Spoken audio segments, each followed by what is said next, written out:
y le damos comienzo a la nueva conferencia de una serie de conferencias que se han organizado desde ACEP, correspondientes al mes de junio. Bueno, para los que no saben, están pensadas las conferencias una vez al mes, que van a ser los días viernes a las 19 horas, debido a unas jornadas y algunas cuestiones de tiempo. Bueno, solamente por este mes se pasaron para hoy, pero están planteadas para el mes para los días viernes, 19 horas. Bueno, en este caso contamos con la presencia de Pablo Requena. Pablo es miembro de ACEP, actualmente es presidente de ACEP y es asociado de la EOL Delegación Mendoza. Pablo va a trabajar, digamos, ha titulado su conferencia del trauma al insondable consentimiento. Bueno, Pablo, adelante, te escuchamos. Bueno, dale, muchas gracias, Eli. Bueno, buenas tardes a todos. Bueno, qué bueno que estén a esta hora escuchando. Un poquito, bueno, lo que pensaba trabajar es en relación al trauma. Lo que les voy a proponer es un poco una lectura que vengo haciendo del tema. Seguramente no es la única, no es la única que se puede hacer, hay muchos otros recorridos. Es un tema muy amplio, muy diverso. Pero bueno, les propongo por ahí mi lectura. Voy a hacer referencias así al primer Freud y también a algunas cuestiones del último Lacan, así que bueno, sepan que son todas referencias que sería bueno profundizar un poco más, ¿sí? Yo más o menos les marco una cierta orientación, unas ciertas coordenadas de lectura. Bueno, el tema que voy a trabajar va a ser en relación al trauma. Vamos a intentar ubicar algo de la dimensión traumática, asociada a su vez digamos, va a estar vinculada con algo de la castración, con el síntoma y el inconsciente. Y si abordamos estas cuestiones, por supuesto que también vamos a bordear cuestiones inherentes al goce, o mejor dicho, a los goces, ¿sí? Algo, ¿sí? No es la intención realizar un recorrido exhaustivo por las múltiples nociones de trauma, sino intentar captar un poco la ubicación lógica del trauma en el devenir de la constitución subjetiva, ¿sí? Lo voy a intentar ir explicando de a poco esas cuestiones, pero un poco es la ubicación lógica en la constitución subjetiva. Y a la vez la incidencia de ese trauma en la modalidad de los goces. Si cuando quieran pueden interrumpir, podemos como dialogar, hablar, no hay ningún inconveniente. Para arrancar podemos decir que el trauma, como definición, si bien no entró en los conceptos fundamentales del psicoanálisis, según los trabajó en Lacan en el seminario 11, donde ubica las nociones de transferencia, repetición, pulsión e inconsciente, podemos plantear que existe un claro consenso en que la noción de trauma es algo ineludible de la clínica. Es indisociable a su vez de la emergencia misma del psicoanálisis. Y quizás podemos decir que esas cuatro nociones, de alguna manera, se encuentran atravesadas o enlazadas con la noción de trauma. Podemos afirmar desde el psicoanálisis que la vida no es sin trauma, ubicándose las diferentes estructuras clínicas como modos de respuesta. Si las estructuras son modos de respuesta, ahí podemos ubicar diferencias en lo que hace a la economía de los goces en cada una de las estructuras psíquicas. Cuestión que no voy a avanzar mucho en la distinción de las estructuras, pero bueno, me parecía interesante ubicar la cuestión del trauma y la estructura psíquica como una respuesta al trauma, como modos de respuesta. Lacan, en un texto tardío que se llama Disolución, refiere que traumatismo no hay otro. El hombre nace malentendido, malentendido del lenguaje y malentendido de lo imposible de describir la relación sexual. Digamos, seguramente son frases que han escuchado y intentaremos desbrozarlas un poco. Ahí tenemos un primer par que podemos poner como trauma y malentendido. Sin duda, la dimensión traumática, no siempre del todo precisable, introduce una discontinuidad en la existencia. Intentaremos ubicar algo de esto, para no hacerlo tan denso y tan pesado, en algunos testimonios. ¿Sí? Voy a trabajar en relación, si llegamos, en relación a 3 testimonios, si llego. Si no, bueno, será un poquito menos.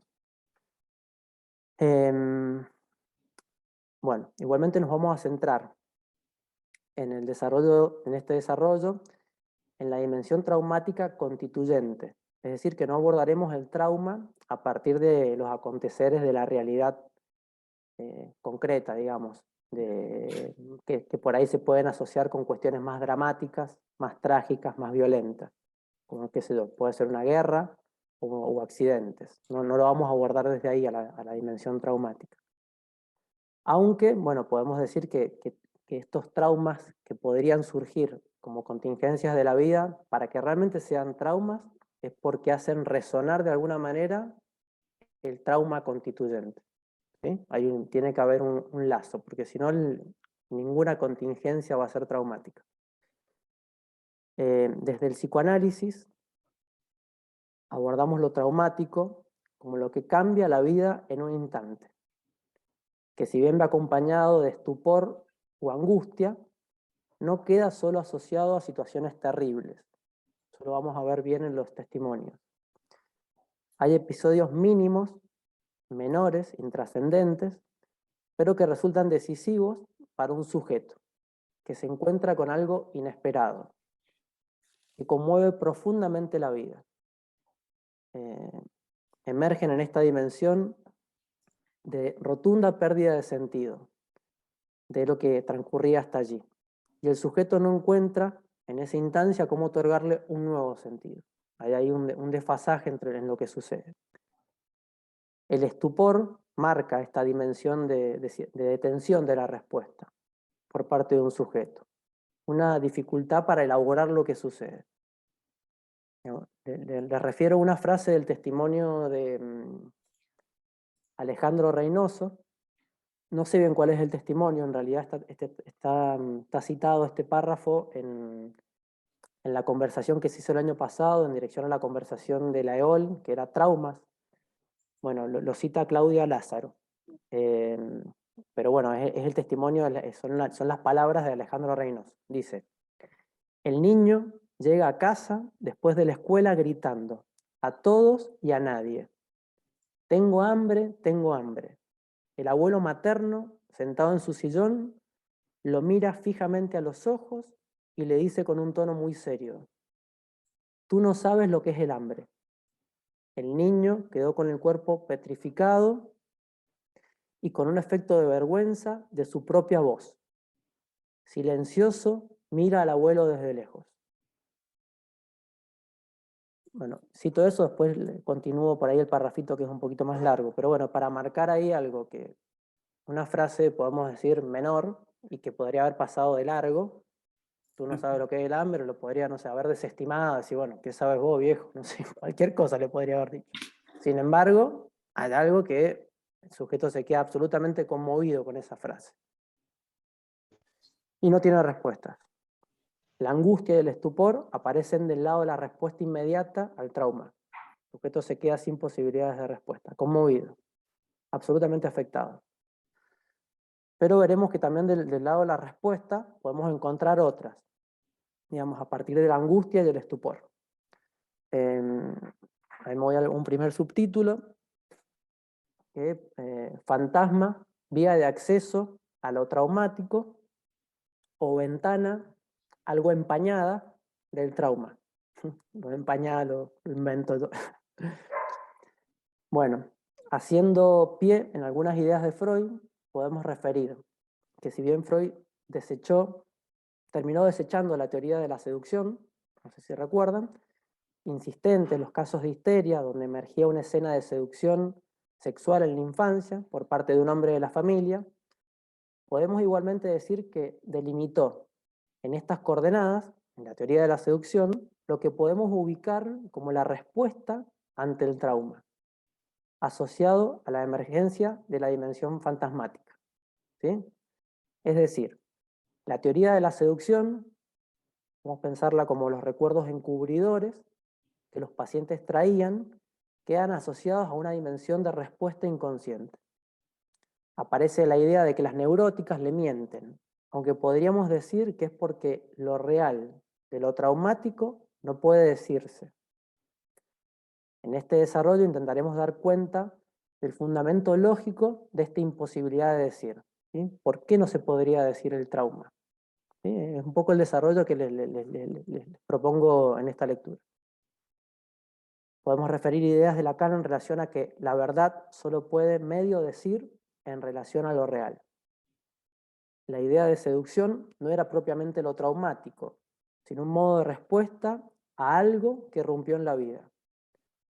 Emerge así el fantasma de seducción, pero también cualquier otro fantasma, como una interpretación de lo que no pudo ser realmente nombrado o simbolizado en el curso de la vida de un sujeto. Cada vez que se plantea un enigma en relación a un fenómeno de cuerpo, la primaria interpretación que viene para salir del oscuro, de lo impensable, es una interpretación en términos de fantasma. Aparece la tendencia a atribuir a una escena, a un autor, siendo el fantasma lo que introduce una ficción que organiza y enmarca la dimensión oscura de esa vivencia de goce. Podemos referir que esta dimensión trauma-fantasma, ahí ponemos otro par, queda ligado a la perspectiva que ubica el trauma como lo que escapa del sentido. El fantasma no otorga sentido, sino que emerge como un intento de respuesta que tapona, vela lo oscuro de lo acontecido, que ficcionaliza, pero donde a su vez perdura esa dimensión insensata del trauma, insensata en términos de sin sentido. Sin embargo, es a través del fantasma, por esta misma proximidad con lo traumático, que podemos acercarnos a lo que allí se inscribió, a lo que allí aconteció. Iremos viendo cómo ubicar esto de lo que aconteció, que no tiene que ver con una dimensión histórica, en el sentido de poder arribar a algún suceso, sino más cercano a lo que Lacan planteará mucho más adelante como acontecimiento de cuerpo. ¿Sí? Lacan, en el seminario 11, dice que el trauma es concebido como algo que ha de ser taponado por la homeostasis subjetivante que orienta todo el funcionamiento definido por el principio del placer. Y que en el seno mismo de los procesos primarios se conserva la insistencia del trauma en no dejarse olvidar por nosotros. Yo destaco lo de la insistencia en no dejarse olvidar. Continúa haciendo mención en ese momento al sueño, que a veces evidencia, si no su propio rostro, el del trauma, al menos la pantalla que nos indica que todavía está detrás. Siempre perdura en los sueños algo que uno, digamos, sobre todo los sueños de angustia, y uno los puede relatar, perdura esa dimensión donde algo uno siente que no puede terminar de decir. ¿Sí? Sobre todo en los sueños de angustia eso es más claro. Algo que no se puede transmitir del todo. Es interesante recortar este no dejarse olvidar. Algo de lo traumático que insiste. Insiste, podemos decir, porque a su vez hay algo que impide su elaboración en términos simbólicos. Algo del trauma que no permite la elaboración en términos simbólicos. Hay algo que escapa a las posibilidades elaborativas del trauma. O sea, hay algo que perdura, o sea, podemos anticipar algo de eso. El trauma, como trauma en sí, jamás tiene una imposibilidad de elaboración. Hay algo que jamás va a ser elaborable. Lo que lleva a la pregunta de cómo operar con eso que escapa, cómo operar con ese real fuera de sentido. Tarrap refiere en un texto que se llama La insistencia del trauma, que tendríamos que desplazar nuestro interés desde la realidad del trauma a la insistencia del trauma, para indicar que lo inasimilable, el fuera de sentido, está allí como encuentro inédito, pero también que siempre ha estado allí y retorna como perturbador. Hay un micrófono ahí prendido. Sandra, ahí está. O sea, es un poco paradójica la cuestión, porque lo ubica como es de la categoría de lo inédito, o sea, como si algo no hubiese sucedido nunca. Sin embargo, es algo que retorna siempre al mismo lugar.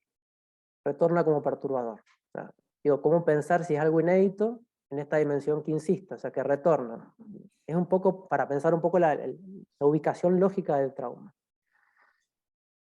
Esto implica tomar una perspectiva que incluya que el trauma mismo es ineliminable en la constitución de la vida subjetiva.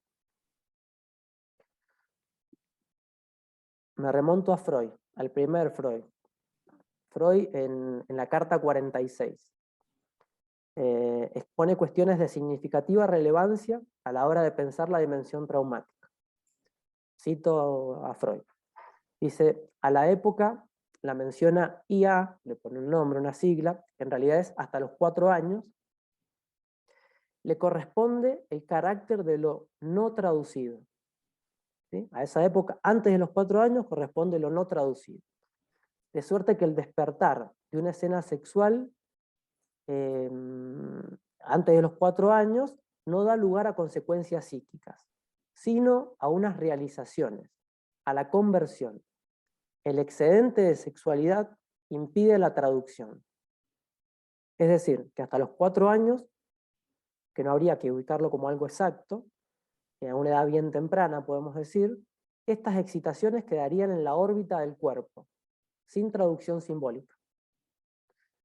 A su vez, el excedente sexual, por sí solo, no puede crear todavía ninguna represión. Para ello, hace falta la cooperación de la defensa. O sea que tendríamos un excedente sexual sin defensa, no habría conflicto. Se desarrolla en el cuerpo, se realiza en el cuerpo. Continúa Freud, dice. Ahora bien, sin excedente sexual, la defensa no produce neurosis alguna. Tiene que haber entonces excedente sexual, algún tipo de excitación y defensa para producir la neurosis. Podemos esbozar que para que haya neurosis, tiene que suceder algo en el cuerpo del orden de la excitación, pero a su vez alguna confrontación o encuentro con el otro, con el gran otro. ¿Dónde ubicamos las defensas? Algo que de alguna manera se oponga a esa dimensión del cuerpo. Continúa y afirma que las diversas neurosis tienen sus condiciones de tiempo para las escenas sexuales. La histeria ocurre en el periodo de la infancia antes de los 4 años, cuando falta a los restos némicos su traducción a representaciones palabras. Refiere que siempre se genera histeria y ciertamente conversión, pues la conjugación de defensa y excedente sexual impide la traducción. Hay algo que en la histeria perdura en el campo del cuerpo y no accede a su traducción simbólica. Esa es lo que diferencia las neurosis obsesivas, que plantea que las escenas de las neurosis obsesivas pertenecen a una época posterior, están provistas de traducción a palabra, lo que hace que se generen síntomas psíquicos obsesivos. Ahí podemos ubicar a la histeria más del lado del cuerpo y a la obsesión más del lado de las representaciones palabra, fenómenos que ya presentan cierta traducción simbólica. Podemos encontrar aquí algo de la idea de que la neurosis obsesiva, podemos pensarlo, es un dialecto de la histeria. Podemos pensarlo en estos términos. Es una retraducción de la histeria, de lo que pasa en el cuerpo traducido en síntomas psíquicos. Y en eso, bueno, podemos pensar, digamos, pensando en la neurosis obsesiva como una exageración de la traducción. Pasa a tener más consistencia, el empuje a traducir que lo que hay que traducir en sí. Y podemos pensar toda la cuestión de la rumiación por rumiación misma, algo que se queda en la esfera mental y que de alguna manera se va perdiendo la noción de dónde surge eso. Después tenemos que hacer la vuelta, y eso es lo que por ahí lo que justifica un poco por qué tenemos que histerizar al obsesivo para que entre en análisis. Porque tenemos que buscar la forma de que esas representaciones palabras se perturben un poco y entren en cierta contradicción, cierto conflicto con lo que es del cuerpo, con lo que son los afectos, con lo que son cuestiones que lo van a contradecir al pensamiento. Por otro lado, afirma que la histeria es la única neurosis en la que son posibles unos síntomas, quizás aún sin mediar defensa, pues en tal caso sigue subsistiendo el carácter de la conversión, y la denomina una histeria puramente somática. Es otra forma de mencionar lo que refiere como la complacencia somática de la histérica, que habrían algunas vías facilitadas en el cuerpo para la excitabilidad. Pero bueno, me parecía importante cómo pensar algo del algo de la fijación del cuerpo, algo del síntoma, sin que haya conflicto. ¿Sí? Me parecía como algo interesante. Por otro lado, bueno, los recuerdos para su devenir consciente requieren de un tiempo posterior, tienen que consistir en su admisión en las representaciones palabras. Más o menos me van siguiendo hasta acá, con el planteo. Si no, bueno, me van interrumpiendo cualquier cosa. Entonces, habría algo de lo no traducido en la histeria, que a su vez impacta en el cuerpo, pero que no alcanza a tener representación palabra. Algo que puede hacer síntoma, aún sin la dimensión de la defensa. Podemos esbozar una lectura del síntoma asociada a la fijación en el cuerpo, anterior, lógicamente, al síntoma conflicto, producto de la defensa. Esto lo anticipo porque, si bien en algún momento el síntoma queda ubicado como una manifestación o como una formación del inconsciente, en el último Lacan el síntoma es lo inicial, está antes del inconsciente. Y entonces me parecía muy importante esta referencia freudiana de un síntoma que está más ligado al cuerpo, sin conflicto. Quizás por ahí hasta podemos pensarlo como un acontecimiento del cuerpo, antes del conflicto. Bueno. A su vez, estas tempranas ideas de Freud dan cuenta de posibles fijaciones en el cuerpo, bueno, sin la intermediación del conflicto, quizás aún antes, propiamente, de un asentimiento del sujeto, antes de que el sujeto consienta eso, antes de que haya sujeto propiamente dicho.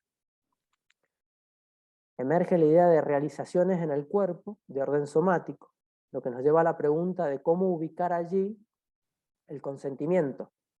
Si hay algo que se realiza en el cuerpo, y suponemos que el sujeto todavía no está constituido, o hay algo ahí que no emerge, ¿dónde ubicamos el consentimiento? Tarrap refiere que entre lo que espera al niño y la respuesta que éste da, hay una decisión insondable.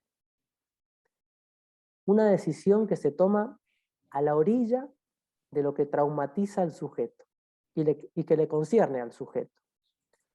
Pero me encantó esa precisión, porque dice algo que se toma a la orilla de lo que traumatiza. Lo que vamos a es que esa decisión se toma a la orilla del trauma, no propiamente en el trauma. Vamos a pensar en algo de los bordes del trauma. Quizás en el modo de respuesta al trauma, pero no en el trauma propiamente. Entonces, ante el trauma, lo que prima es la insondable decisión del sujeto, inconsciente, o el consentimiento es del cuerpo más allá de la dimensión subjetiva. Pero el sujeto a su vez debe tomar algún partido. ¿Sí? Planteo un poco la pregunta para pensar algunas cuestiones. Tarrap refiere que en la causalidad lacaniana incluye una causalidad que al poner en juego una decisión del ser, incluye lo imprevisto, lo excepcional, lo incomparable de cada uno. Hay entonces determinación, hay encuentro con lo real, hay trauma. Pero hay también una insondable decisión. De aquí se desprende una indicación clínica ineludible que implica que en la clínica, aún en la clínica de las urgencias, y sobre todo ahí, hay que explorar la relación entre trauma y decisión. ¿Sí? Hay un par ahí que también hay que poder indagarlo. Poder cernir las coordenadas subjetivas que resonaron o consintieron a que un suceso depare en traumático. No, por un lado está eso. Y por otro lado, también digo, como es una indicación clínica esto, como indagar algo del trauma y la decisión, digamos, en el sentido de no quedarse perdido en, no sé, en cierta objetividad del trauma y ver, bueno, qué pasó del sujeto ahí para que eso fuera traumático. Digamos, intentar eso, cernir algo de eso. Pero bueno, otra indicación clínica, y esto nos la da María Helen Bruce, digo, que también es como para tener en cuenta más clínicamente. Ella estudiando ahí cuestiones en grupos que trabajaban con urgencias, que muchas veces estaba este empuje a decir de los traumatizados, digamos, como este empuje que uno puede decir, bueno, hay que hablar de eso, hay que hablar de eso. Ella refiere, dice, y en ese momento, cuando se llama a psicólogos, psiquiatras, etcétera, para que la gente pueda hablar, con la idea de que hablar es un remedio en sí mismo. Pero, conversando con esos colegas, los que trabajan en urgencias, nos encontramos que para nada era así. Dice, hubo un momento en que estos equipos de urgencia, cuando el proceso era hacer hablar inmediatamente a la persona sometida a algún acontecimiento traumático, eso hacía catástrofe. Porque impedía una versión personal del acontecimiento y reanimaba la angustia y el horror al decir otra vez lo que había pasado. Es una sutileza realmente marcar, no son perspectivas contradictorias. ¿Sí? Una cosa es pensar la dimensión del trauma y la decisión, de ver qué se jugó ahí de lo subjetivo, y otra es suponer que un sujeto tiene que hablar de eso sí o sí. Digamos, como una cuestión, y ahí decía, bueno, que tenían que cuidarse muy bien de quiénes elegían para no... Dice, entonces, sigo con la cita de Bruce, dice, entonces, todos los especialistas de la atención de urgencia en situaciones traumáticas nos dijeron que tenían mucho cuidado al elegir a los psicólogos o psicoanalistas que acudían a responder ante estas situaciones, porque eso podía tener efectos absolutamente catastróficos en el porvenir del paciente. O sea, que hay una cuestión clínica ahí que bueno, a tener en cuenta. Pero bueno, a lo que voy, ahí en ese punto, nuevamente podemos pensar algo de la ubicación lógica del trauma, ¿sí? ¿Por qué hablar de eso generaría tanto inconveniente o tanta catástrofe? O al intentar hablar de eso. Lo vamos a seguir precisando. Bueno, por otro lado, Freud puso de relieve la dimensión de lo traumático en dos tiempos. El trauma, para ser traumatizante o traumático, tiene que despertar una marca anterior que no fue para nada notada, implicando la idea de un traumatismo totalmente inconsciente, algo que produce una marca, sin posibilidad, en principio, de que el sujeto lo note. Lo que recién podíamos mencionar como lo no traducido. Algo que no queda traducido, pero que dejó una marca, una cuestión en el cuerpo. Decir que es intraducible es lo mismo que afirmar que no es transparente, que es opaco al sentido. Por lo tanto, hay una disyunción estructural entre el sentido y el goce, producto del encuentro traumático. Una disyunción estructural. O sea, no hay forma de resolver eso. En este sentido, resulta esclarecedor que Freud sostuviera una causalidad en dos tiempos y situara en el primero de ellos al trauma, es decir, lo que llamaba un excedente de sexualidad. Excedente que, o bien dicen, una voluptuosidad sexual presexual, la denomina. excedente que activado a posteriores, después, introduce la dimensión del síntoma, que hace que este después no cese de repetirse. Ahí solamente lo menciono, no me voy a meter demasiado, pero bueno, ahí tenemos otro par que es trauma-síntoma. ¿Sí? Hay algo del síntoma que también tiene algo que persiste algo de la dimensión traumática, en tanto que en el síntoma también perdura algo de lo que nunca se va a terminar de traducir. Y el trauma también tiene eso. Hay algo del síntoma que, bueno, digamos, Lacan fue avanzando con las modalidades del síntoma y lo que podía ser absorbido, reabsorbido enteramente en un tratamiento a través del lenguaje, después termina como esta cuestión irreductible, como este real con el cual no hay mucho para hacer. Es más, hay que saber hacer con ese real irreductible. Pero bueno, aparece algo ahí que no se va a dejar traducir del todo. Es decir, que en Freud estaría, podemos armar como esa serie, trauma primer tiempo, intraducido, no notado, trauma segundo tiempo, que son las contingencias de la vida que reactivan algo de lo no traducido, y el síntoma como lo que no cesará de repetirse.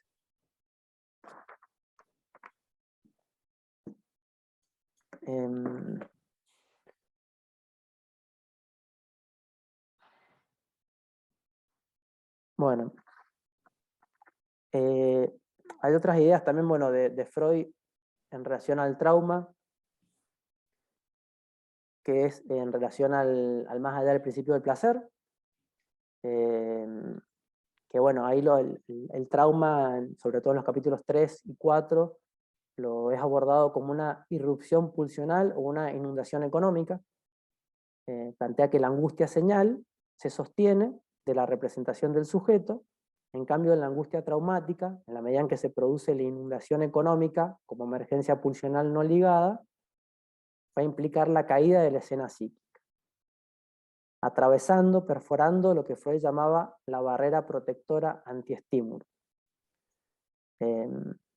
Ahí Osvaldo Delgado refiere que esta barrera protectora antiestímulos es la cadena de representantes psíquicos. Para que podemos pensar algo de eso, que retomamos un poco la cuestión de las representaciones palabras. Mientras haya algo de eso que pueda como ligar, algo de eso se protege.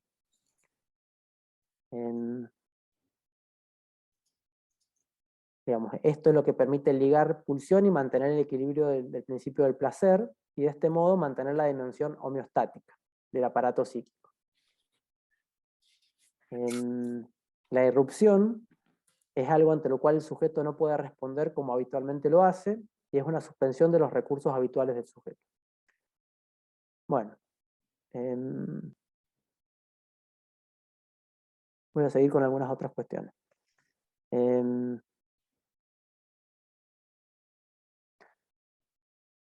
Bueno, hasta ahí con Freud, más o menos vamos hasta acá. Me van siguiendo, cualquier cosita me interrumpen. Otro subtítulo que le puse ahí a lo que presento hoy, que es el traumatismo del lenguaje o el impacto de pretender decir al goce.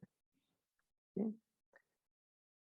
Bruce hace una referencia a una anécdota de Lacan, que él la relata en el seminario 11.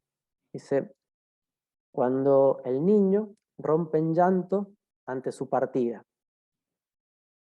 Calculo que sería el nieto. Ubica que es en ese momento en que se vuelve sujeto hablante y no solamente hablado por los otros. El padre tiene que ir, bueno, dice el padre, lo refiere Bruce, pero bueno, en realidad es el padre como figura. El padre tiene que irse y entonces no responde a este llamado precoz de la voz. Eso es lo que él llama trauma. Una llamada al otro, el otro fundamental del niño, aquí paterna. Un poco más adelante continúa. Dice, el pasaje del grito, del dolor, grito de hambre, de malestar, el pasaje del grito a la llamada es un momento fundamental en que el niño pone en el otro su voz. Es en este momento particular que se puede producir un trauma. es decir, en los momentos en que se trata de la inscripción del sujeto en el otro.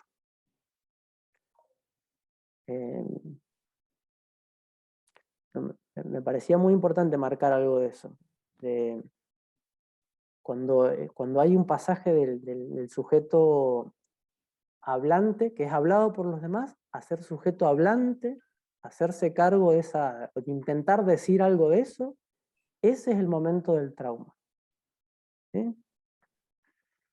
En el testimonio, en la frasecita que les leía a Alejandro Reynoso, bueno, dice, el niño, después de la frase del abuelo, el niño quedó con el cuerpo petrificado y con un efecto de vergüenza de su propia voz. Silencioso, mira al abuelo desde lejos. Dice, sí, en verdad, yo no sabía lo que era el hambre. El significante toca el cuerpo y su consistencia, con un efecto de pérdida y de pesadez. El objeto voz quedó marcado y silenciado. Una suerte de quédate callado, reducido a los pensamientos. Fin de la despreocupación. Por lo tanto, había que pensar antes que hablar, mirar bien lo que pasa y elegir las palabras. No se puede hablar a tontas y a locas. Me parecía que el testimonio marcaba bien ese pasaje de un sujeto que venía como balbuceando las cosas que balbuceaban los demás. No es que no se comunicaba, estaba dentro del lenguaje, pero de repente hay algo en su forma de decir que es conmocionado por la introducción del abuelo, por lo que le dice el abuelo, y a partir de ahí el sujeto empieza a hablar distinto. Se estructura una modalidad distinta de hablar, de dirigirse, de pensar. ¿Sí? Hay algo hay un giro en la forma de la enunciación, podemos pensar. ¿Sí? Sobre todo porque podemos pensar que venía hablando, a ver, uno puede decir, bueno, a ver, con esta definición de trauma de que hay algo del goce que no se puede decir. El sujeto venía diciendo, tengo hambre, tengo hambre, tengo hambre. Venía hablando de su cuerpo. Y el abuelo le dice, vos no tenés idea lo que es el hambre. O sea, hay una contradicción entre lo que él quería decir de su cuerpo y lo que el abuelo le devuelve como diciendo, no es así. Una contradicción, una falla, una falta para nombrar lo que es del cuerpo. El sujeto por lo menos lo interpreta así, consciente a eso el sujeto. Hay algo ahí del consentimiento que se pone en juego. Porque, insisto, podría haberlo desestimado. ¿Sí? Decís que consciente a las palabras del abuelo. Sí, algo sí. Insisto, porque podría haberlo pasado de largo. Hay algo ahí, por supuesto que está ese consentimiento inasible que no podemos percibir, pero hay algo que toca al sujeto y a partir de ahí un uso hasta de las palabras distinto. Una posición subjetiva distinta. ¿Sí? Claro, por eso que vos decías que de ahí consintió en quedarse callado, digamos. De ahí, la forma de hablar cambió. Sí. Se avergonzó. Sí. Ajá. Se avergonzó. A ver, yo no le digo el testimonio completo, después lo vamos a trabajar también con otros dos si llegamos. No sé bien cuál es la dimensión fantasmática, porque seguramente se constituye la dimensión fantasmática a partir de ahí. Por lo menos está eso, de que a partir de ahí el sujeto tenía que pensar lo que iba a decir, elegir las palabras, y no se puede, la frase esa, no se puede hablar a tontas y a locas. O sea, hay algo ahí que se reestructura en su forma de decir. ¿Sí? Hay algo ahí que se acomoda. Pero sobre todo lo pensaba con esta cuestión de que, bueno, hay algo en la enunciación que cambia. El sujeto consiente una enunciación distinta. Y ese es el momento proclive para el trauma. Ya lo vamos a ver en otros testimonios también si llega. Eso se puede pensar como el borde, ¿no? Que vos decías, la orilla del trauma, donde el sujeto toma una decisión. Exactamente. Puede relacionar con lo que vos... Exactamente. Pablo. Sí. ¿Cómo estás? Hola, Katy, ¿cómo te va? Hola. Mira, yo pensaba en este testimonio que es tan importante que vos traes. Hay algo ahí de la dimensión de la falta. Tengo como la idea que es lo que se juega, por eso el peso de las palabras y las palabras en el lugar de no hablar a lo tonto y a lo loco. pero como si quedara concernido por este lugar de la falta. Me parece que el cuerpo queda ahí atrapado en esta manera del lenguaje que tiene que cambiar, porque en realidad el decir que marca este abuelo, obviamente hay un consentimiento, pero ese decir de ese abuelo está marcando la falta en este niño. Claro, ¿no? pero está bien la falta, tenés razón, hay algo de la falta, pero si nos quedamos solamente con la dimensión de la falta, podemos quedarnos en una cuestión más simbólica. Es como si el sujeto Claro, podría... A ver, si nos quedamos ahí, quizás el sujeto, podemos transmitir de que el sujeto podría decir mejor, aprender a decir mejor lo que intentó decir. y en no. realidad hay algo que se conmueve a nivel del cuerpo. Claro, Eso es lo queda en que... un lugar del menos. Algo se ajusta a nivel del goce del cuerpo, o sea, hay algo, dice, hay algo, el objeto vos quedó marcado, aparece la vergüenza, aparece una conmoción subjetiva. Claro. Es mucho más que la dimensión de la falta en ese sentido. ¿Sí? Por eso es la cuestión traumática. Y ahí vamos viendo esta cuestión, eso, la ubicación lógica del trauma. ¿Sí? Que está, en estas coordenadas está entre, si lo tomamos desde Freud, como lo venimos trabajando, hay algo que está, el trauma está en el medio entre lo intraducido, lo que queda del orden del cuerpo, lo que va a quedar como real, y lo que de alguna manera podría tener como respuesta algún tipo de, bueno, el fantasma, algún tipo de, el inconsciente, las frases que puedan llegar a seguir, pero el trauma en su a ver, por eso está la insistencia en el trauma, en que no se puede olvidar y que va a ser algo que no va a ser nunca elaborable, porque tiene su ubicación lógica entre lo que no se puede decir por estructura, porque toca algo de esto de lo no traducido, toca algo de esta cuestión propia, y toca algo por eso me parecía que era importante remarcar esto de que es cuando un sujeto está en posición de poder tomar la palabra, porque podemos suponer que, a ver, que hasta ese momento el sujeto repetía, pero recién ahí, en ese momento traumático, es cuando un sujeto se hace cargo de su palabra, y recién ahí aparece la historia. Entonces está justo en un litoral. ¿Sí? Ahí enseguida voy a avanzar con una frase que me parece que es muy interesante de Basols en relación a esto. De cómo ubicar el trauma en esta cuestión. Es como el trauma está en el inicio de la historia de un sujeto. Antes no hay historia y por eso no se puede recordar. Hay algo del trauma que no se puede recordar porque vamos a pensar que esa cuestión no tiene registro, no tiene huella simbólica ni imaginaria. Es real. Porque todavía no se inscribió el lenguaje.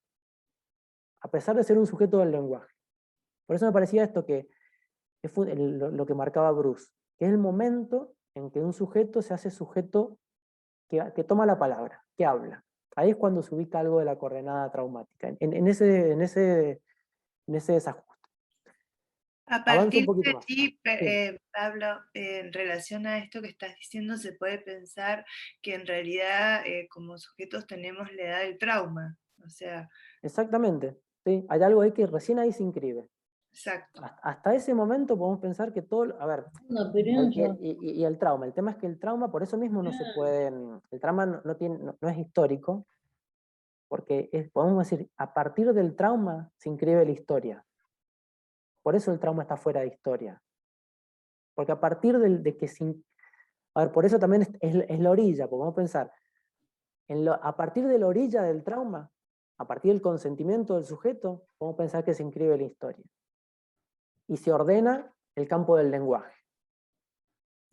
¿Sí? Pero el trauma queda ahí. Y todo trauma, de alguna manera, remueve o toca algo de esto estructural.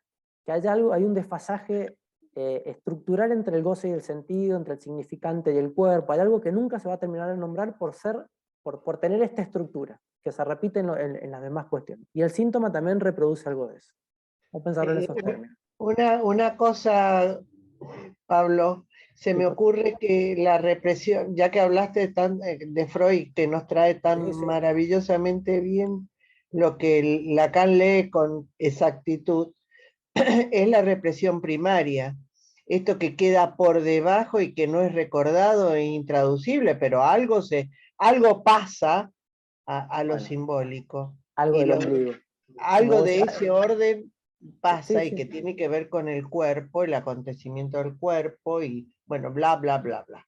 Pero me pareció que la represión primaria representa exactamente ese punto de quiebre donde lo intraducible se traduce de alguna manera con algunas palabras, con algunas Bueno, cosas. bueno, ahí ya está perfecto, Coti. Me parece que está muy bien precisado ahí. Y ahí mismo nos permite ubicar por qué las estructuras clínicas son respuestas al trauma. Porque no todas, Exacto, porque no todas responden igual. La represión exacto, primaria es lo que introduce que luego del trauma, como una respuesta al trauma, se introduce una represión primaria en la neurosis. exacto. En las demás hay otra dimensión. ¿Sí? Otra cosa. Podemos pensar, no sé, rápidamente, Patricio Álvarez lo trabaja bien, pero bueno, en la psicosis, bueno, habría a ver, hay como un cierto consentimiento, pero no hay una inscripción simbólica. Hay una forclusión de una inscripción simbólica de eso que sucede.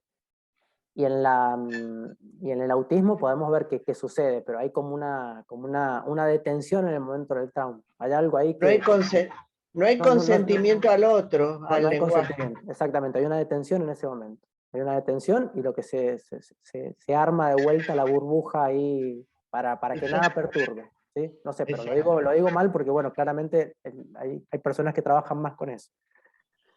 Bueno, avanzo algunas cositas más. Si les parece, no sé si Dale. 9:15 podemos trabajar, 9:20 o más o menos. Sí, Si no sí. se aburre mucho, trabajamos. No, esto no es aburrido. Bueno, tenemos entonces... em, bueno, está el excedente que es propiamente sexual. No, eso no. Bueno, vamos a ver, lo traumático, y hago una definición de Miller, que también tiene que ver con esto. Lo traumático, dice, es la consecuencia de una contradicción entre un hecho y un dicho. Es lo que dice Miller. En ¿A el dónde texto, lo dice? en Efectos terapéuticos rápidos, no tengo la página, pero bueno, la puedo llegar a No buscar. importa, no importa, no importa. Ahí. La contradicción entre un hecho y un dicho. O sea, que es otra forma de decirlo que lo que decimos siempre, que hay algo del goce que no pasa al significante, que hay esa disyunción estructural entre goce y sentido, entre significante y cuerpo, hay algo que no se puede decir del todo.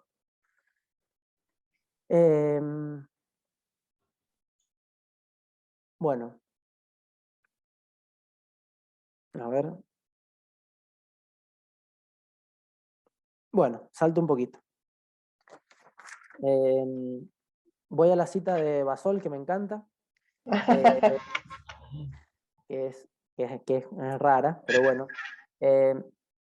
Este es otro subtítulo que lo llamo el trauma como acontecimiento real en el litoral del tiempo y el lenguaje. En el litoral, o sea, en el borde entre el tiempo y el lenguaje. Digo, para jugar un poco con lo que traía Eli en relación a la historia y en relación a lo que es el lenguaje. ¿Sí? Vamos a pensar el trauma en ese litoral. Miquel Bassols, en la llamada perdida del trauma y la respuesta del psicoanalista, nos da una apreciación que impacta un poco. Dice, el trauma no es tanto lo que ocurrió, no es aquello que llegó a realizarse, por muy terrible que lo imaginemos o recordemos, sino precisamente aquello que no cesa de no ocurrir, aquello que no cesa de no realizarse, tanto en lo imaginario del recuerdo como en las representaciones del lenguaje con el que intentamos simbolizarlo.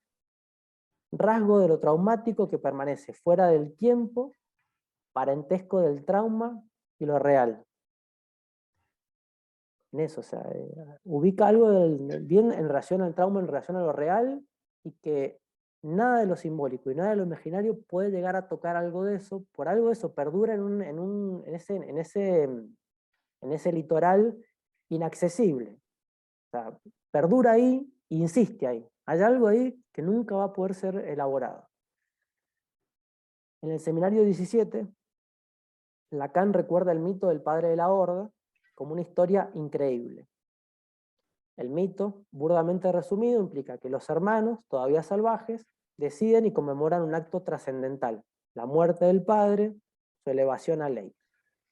Y a partir de allí, cierta distribución del goce. La cuestión paradójica es que suponerlo en estos pasos lógicos implica un cierto reconocimiento mutuo como hermanos, anterior a la inscripción del lenguaje. O sea, digamos,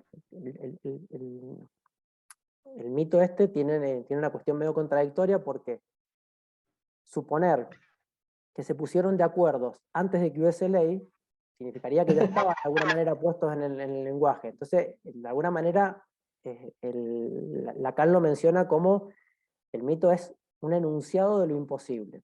No podría haber sucedido. O sea, no se podrían haber puesto de acuerdo, porque recién la ley cae cuando matan al padre. Entonces, bueno, ¿cómo se pusieron de acuerdo? Sería algo de eso. Es imposible. Pero bueno, marca algo de eso, de ese limbo, de ese litoral. ¿Sí? Por eso también, acá otro apartadito, podemos poner trauma y mito. ¿Qué tienen de común el trauma y el mito? La clínica, sobre todo los testimonios del pase, permiten ubicar algunas veces que el trauma no es inicial. Lo pensaba en esos términos que, bueno, muchas veces se dice y se repite el traumatismo del lenguaje. Y por otro lado, somos todos seres del lenguaje. A ver, pero que seamos seres del lenguaje, que el traumatismo sea el lenguaje, digamos, corremos el riesgo de decir, bueno, que ya por ser seres del lenguaje estamos traumatizados, digamos, en el sentido de casi ubicar un trauma en el nacimiento. Sin embargo, en los testimonios, digamos, vamos ubicando que esta cuestión del consentimiento, que aparezca algo traumático, ocurre en algún momento de la vida, temprano, pero no es lo primero. ¿Sí? Un poco lo veíamos en el testimonio, en esta cuestión de la frase de Alejandro Reynoso. ¿Sí? Sucede en algún momento de su vida. El trauma es del orden de la emergencia, del acontecimiento. Ocurre en algún tiempo, inmemorial. Se da en seres que ya se encuentran parasitados por el lenguaje, aunque algo en algún momento temprano, no del todo precisable, viene a conmemorar un traumatismo, como dice Lacan, que juega con el tema del agujero. Donde es la incidencia del agujero lo que se torna fundamental. Hay algo ahí que aparece, una dimensión de agujero en esta dimensión un poco ahí, el sujeto se queda sin palabras para responder, hay algo que lo conmueve profundamente.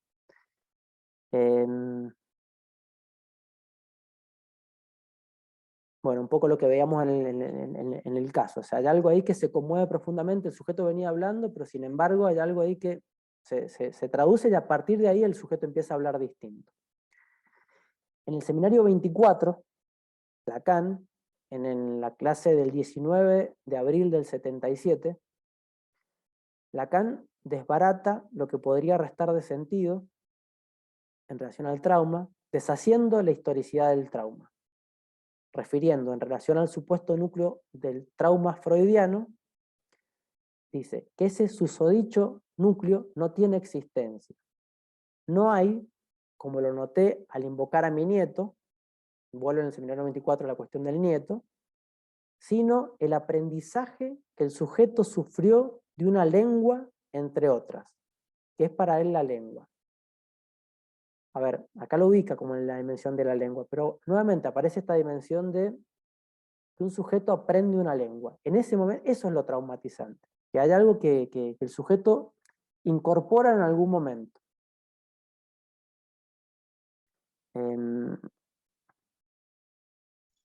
Leonardo Gorostiza refiere que hay siempre en el encuentro con lo real, en tanto agujero de la relación sexual, un traumatismo agujero, ante el cual el sujeto no hará otra cosa que inventar diversas formas de defensa, ya que el encuentro con ese agujero va acompañado de un excedente de sexualidad, como veíamos en Freud, que Lacan traduce como goce.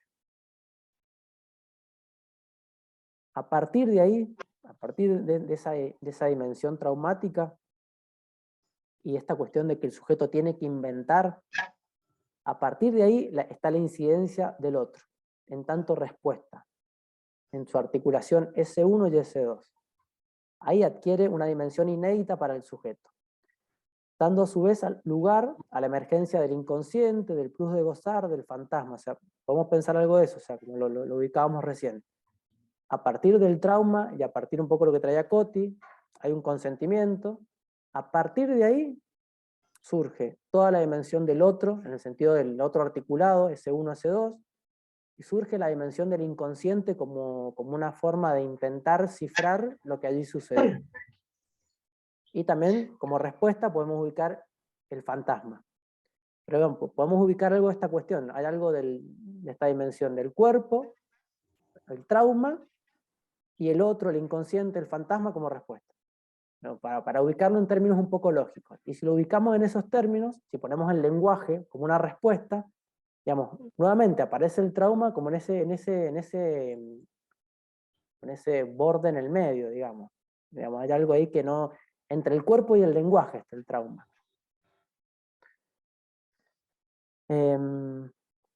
A ver, también en todo esto, y hay un tema que no me voy a meter, pero bueno, también está la cuestión de la letra, ¿sí? Que bueno, es un tema para desarrollar, digamos. Trauma y letra es toda una cuestión para desarrollarla porque claramente me lo estoy salteando, digamos, ¿sí? Entre lo que es el trauma y toda la dimensión del lenguaje, y esto, bueno, antes está la letra, hay algo que se inscribe en el cuerpo recortando algo de un poco lo que traía Coti quizás con la represión primordial, digamos. Hay algo que fija, ¿sí? Nick Loran refiere que el efecto de escritura, solamente refiero a esta frase, nada más en relación a la letra, el efecto de escritura se distingue del efecto de sentido en la medida en que la letra viene a dibujar la huella de una ausencia de significación. La letra es el memorial del encuentro, del imposible de decir, al que reenvía el goce contingente de cada sujeto. Digamos, en eso, digamos, la letra, de alguna manera, es la huella del imposible de decir, del trauma, de la cuestión anterior, de lo que quedó del cuerpo. Pero bueno, no deja de ser algo que marca y a partir del cual se va a hacer toda la elaboración inconsciente. Voy a referir algo del testimonio para pensarlo un poquito más clínicamente.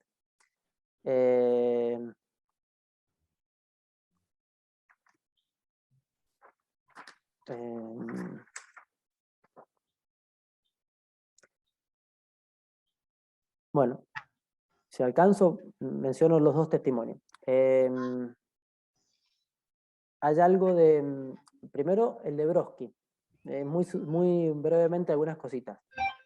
Un testimonio que se llama La Fiesta, pero en realidad, bueno, parece que lo trabaja en varios otros testimonios. Refiere que cuando era niña y todavía no disponía del lenguaje, vamos a suponer, no deja de ser una construcción en análisis, no deja de ser un intento de pensar estas coordenadas, ¿sí?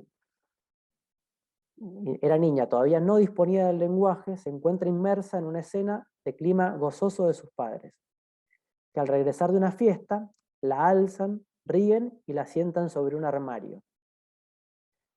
Los padres se ríen entre ellos, están ahí muy divertidos y ella está ahí como mirando. Esta escena es considerada por la autora como el encuentro traumático con el otro y con la lengua. Dice, lo imposible de decir, la palabra inexistente, estuvo desde el inicio y marcó ese encuentro traumático.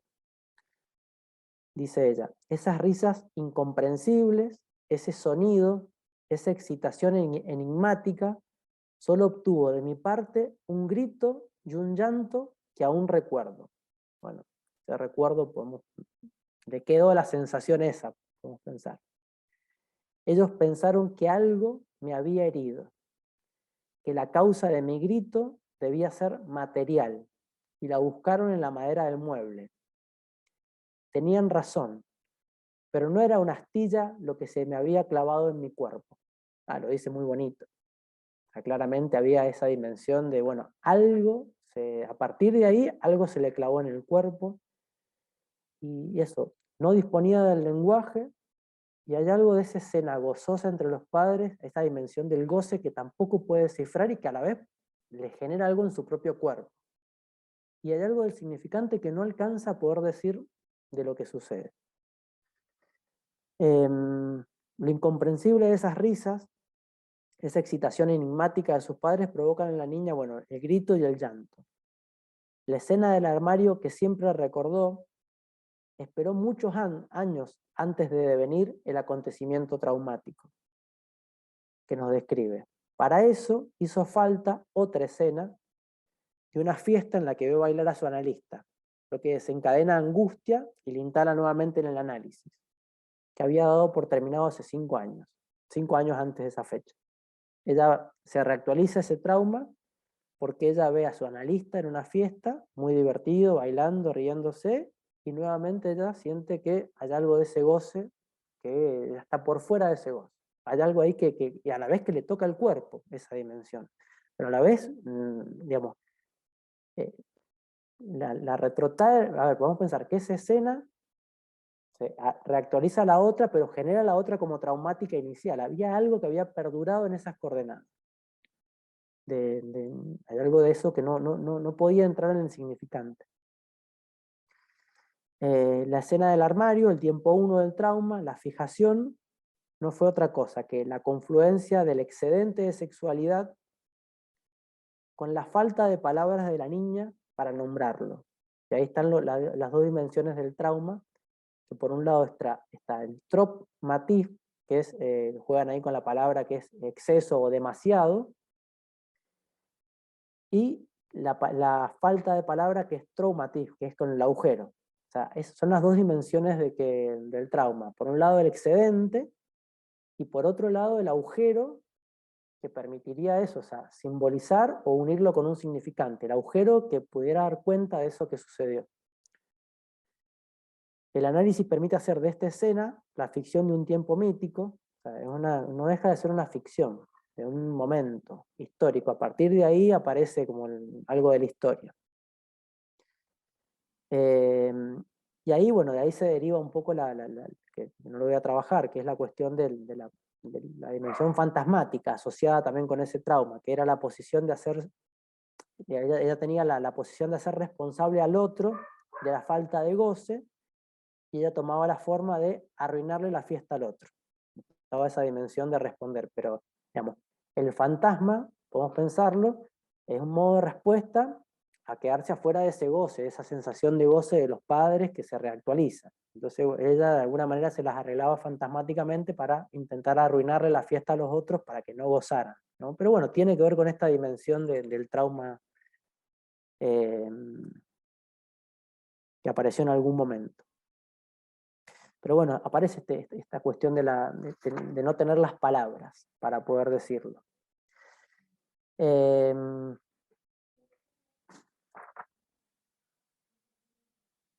Bueno, y ahí Graciela subraya que no es la palabra fiesta, que aparece en algún momento, la que tiene el poder de reactualizar el trauma, sino el encuentro con el cuerpo vivo del otro, encarnado esta vez en el analista.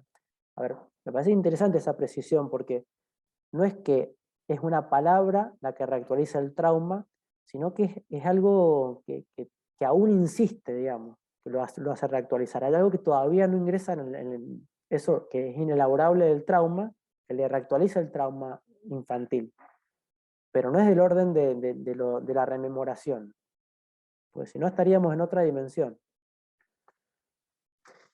Y bueno, y hay otro testimonio que por ahí también ubica una coordenada infantil temprana, que se trabajó el año pasado cuando estaba el CIT, que es de Silvia Nieto, que es Consentir al reconocimiento. Que, bueno, no sé si lo recuerdan, voy a referir solamente una escena de ella, que dice, bueno, que tenía 5 o 6 años, la sobreexcitación o la hiperactividad que comprometía a todo el cuerpo desde mi nacimiento, dice, se ve de algún modo conmovida por el despertar sexual, que comprometería al órgano sexual femenino, para el cual encontró un nombre, castañuela. O sea, había algo ahí, hubo una emergencia ahí de esta cuestión, que era de todo el cuerpo, una excitación, y de repente aparece algo que aparece más localizado, digamos, en la cuestión más sexual, que ella le pone un nombre. Cita Miller y se expresa, para ubicar este pasaje, dice, el goce no esperó al falo para tener un cuerpo. Más aún, el goce como tal es impensable sin un cuerpo que goza. O sea, me parece interesante cómo lo va trayendo, porque bueno, no es que no había goce antes, había un goce antes, sin embargo hay un momento en el cual ese goce, bueno, se trastoca. Pero digamos, hay goce, puede haber falo, y después se trastoca algo de eso. El falo podemos pensarlo también como el significante de la castración. O sea, en algún momento hay algo del cuerpo que se trastoca.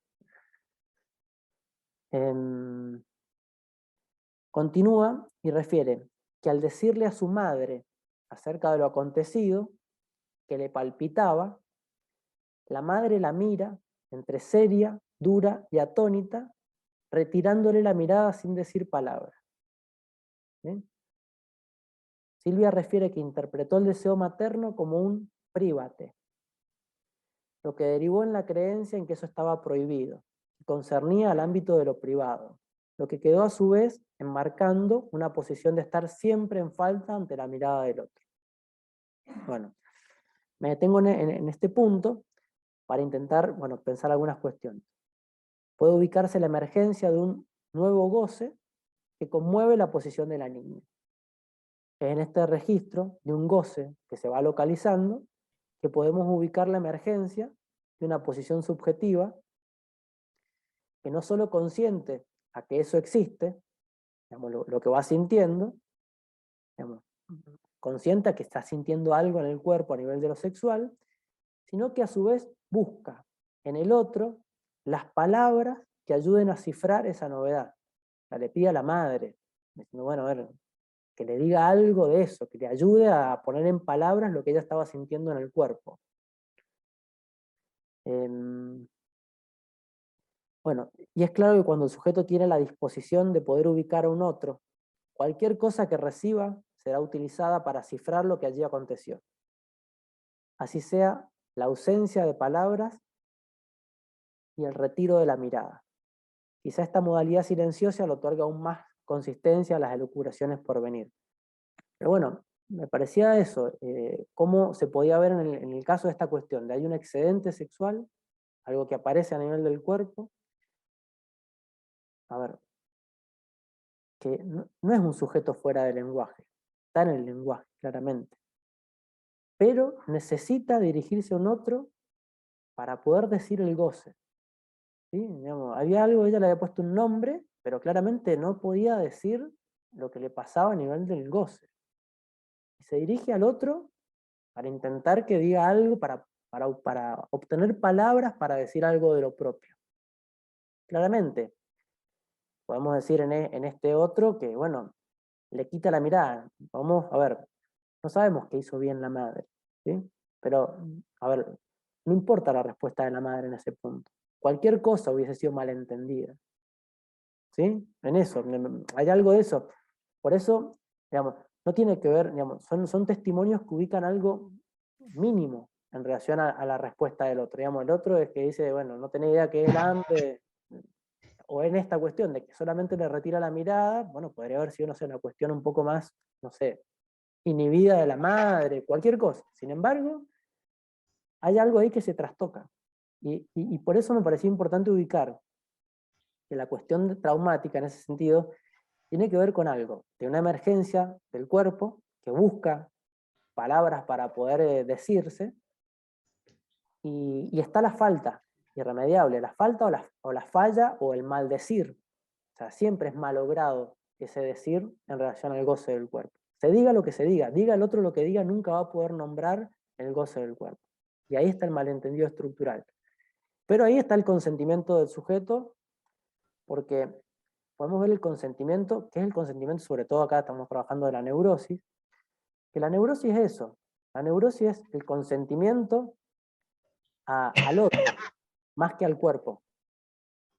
La neurosis es el consentimiento intentar decir, pero siempre es mal decir lo que sucede en el cuerpo, intentar todo el tiempo ponerle palabras o interpretarlo fálicamente, Y bueno, y hay algo ahí que siempre va a estar en falla. No sé, bueno. Me A mí, detengo acá. a mí se me Dale. ocurría, sí, sí, Justina, no, Ah. hablas vos, habla. Bueno, buenas noches a todos. Gracias, Pablo.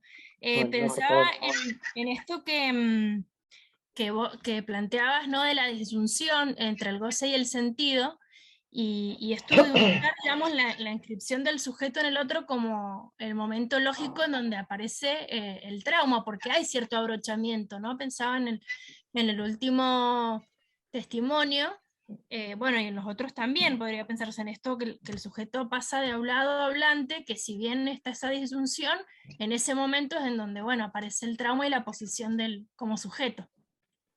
Exactamente, exactamente. Pero bueno, yo también lo vengo leyendo así.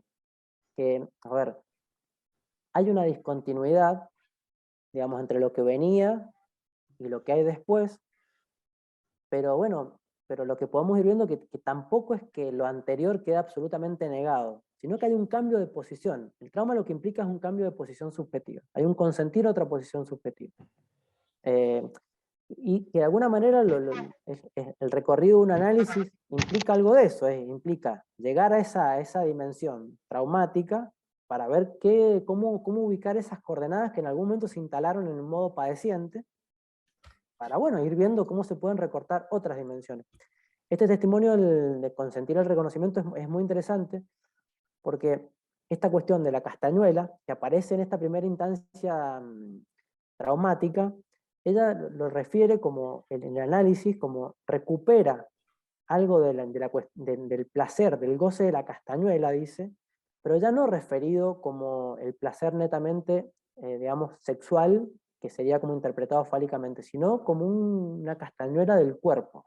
Lo refiere así como un goce más sentido en el cuerpo. Como nombrar algo del cuerpo, claro.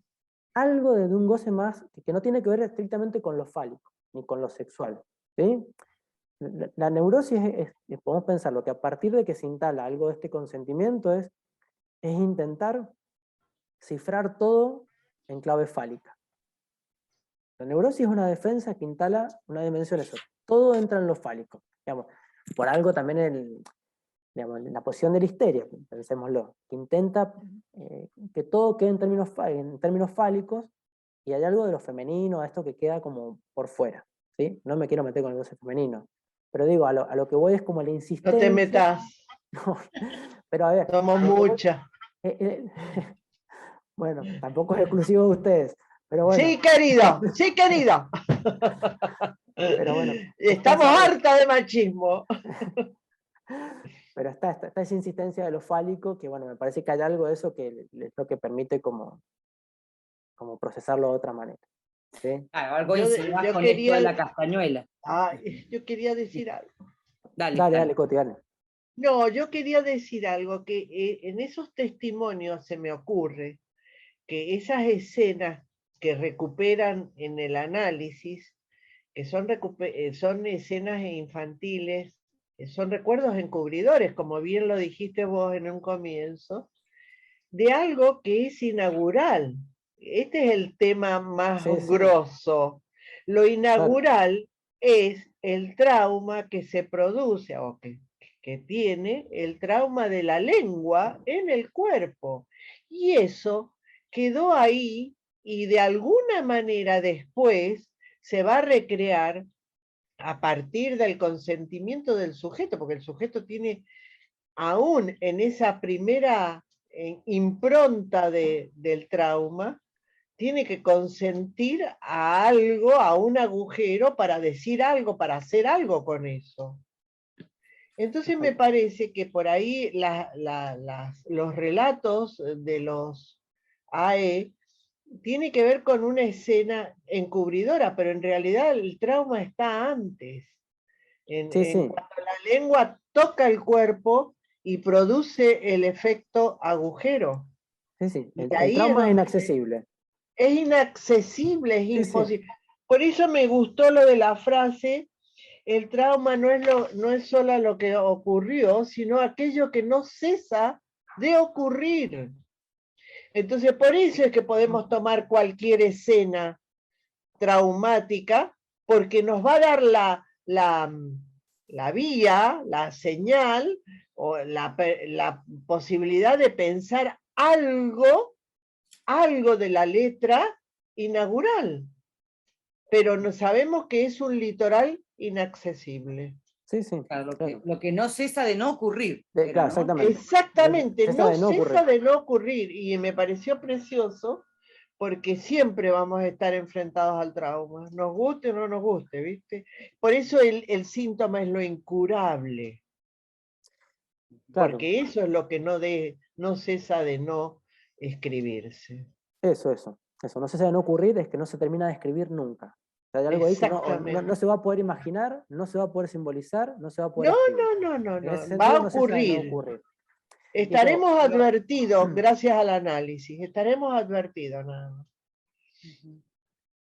A mí me encantó, Pablo, muy buenas las articulaciones que fuiste haciendo. Yo me preguntaba, ¿no? Con el título, cuando del trauma al insondable consentimiento, y realmente es un trabajo muy, muy lindo el que has hecho y cómo has ido mostrando, o al menos con estos testimonios, sobre todo con el de las castañuelas, y cómo esto de al insondable consentimiento, sobre todo en la neurosis, al otro, ¿no? Al otro que quitó la mirada, o al otro que, en el caso del primer testimonio que trajiste, le produjo un efecto en la voz. O sea, me parece que ese trabajo que has hecho, la articulación que has mostrado, como del trauma al insoldable consentimiento en relación al otro, y que ubica la coordenada subjetiva de la extracción del objeto, me parece muy bueno, me gustó mucho. Muy bueno. En el de la Graciela Broski a mí me parece que en eso de la insondable decisión, de insondable consentimiento, no sé si me equivoco en qué artículo estaba de Lacan, es acerca de la causalidad psíquica, no me acuerdo, que la insondable decisión del ser, ¿no? Claro. Que ese justamente tiene que ver con el consentimiento o no consentimiento. Y el no consentimiento, Pablo, nos diste la orientación, obviamente tiene que ver con el autismo, ¿no? Que cuando es formas distintas. No consciente al agujero, a la miércoles. Igual por ahí, yo digo un poquito más en relación también a eso, que por ahí se plantea, bueno, está la dimensión del sujeto a la hora de consentir o no consentir. Pero también ahí está, digamos, también para pensar un poco esta dimensión de que llevamos al final, que habla del acontecimiento del cuerpo, o el síntoma como acontecimiento del cuerpo, que también implica esta dimensión de que hay un consentimiento que sucede más allá. A ver, hay algo de la dimensión del goce, que se instaló en la vida, que se produjo en el cuerpo, sin que haya una causa, sin que haya algo que se pueda recortar como una incidencia, y que bueno, el cuerpo consintió. Hay una conferencia de Miller que se llama algo de patología de la ética, creo que se llama, que está en, ya me voy a fijar bien, patología de la ética, está en la lógica de la vida amorosa.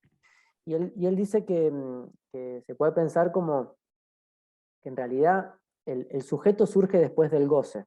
O sea, que el sujeto se hace cargo de lo que el goce eligió en su cuerpo. Y me parece que hay algo de eso que reintroduce la perspectiva del acontecimiento de cuerpo. El sujeto como una respuesta al acontecimiento de cuerpo. ¿Sí? ¿Qué es lo que introduce toda la clínica, digamos, del final? ¿Sí? Pensar las estructuras como respuesta al acontecimiento de cuerpo es como una cuestión distinta. Y también por ahí pone más el acento en esta cuestión irreductible. Que hay algo del cuerpo con el cual más vale que aprendamos a arreglárnosla, porque no lo vamos a poder elaborar, no lo vamos a poder simbolizar. Pero bueno, es como ir más a esta cuestión de la dimensión del real sin ley. ¿Sí? Algo que aconteció en el cuerpo sin un porqué. ¿Sí? Y a partir de ahí, cómo se constituye con ese germen el otro. O sea, el otro, en el seminario 16 también hay algunas cuestiones muy interesantes de cómo, dice, el otro con mayúscula, se forma en forma de A minúscula. O sea, que el otro toma la forma del goce, podemos decir. y se constituye a medida del goce. Digamos, un poco en el testimonio de Brodsky estaba, o sea, se constituye el otro, digamos, en el sentido que la arruina o que la deja sin goce a partir de su experiencia traumática. Pero bueno, cuestión ahí como para seguir precisando. Bueno, no sé si algún comentario más, alguna pregunta más. No, Si muy bueno el adelante. recorrido que has hecho, me encantó. Esperemos tener el escrito. Bueno, dale. Escúchame, ¿cómo es el texto tardío de Lacan? Que vos me decías que cuando empezaste, el texto Disolución. ¿Cuál? Disolución. Disolución. Sí. Sí, está en los otros escritos.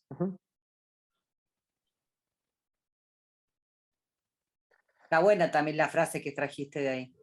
Claro que sí, por eso le preguntaba cuál era el texto tardío.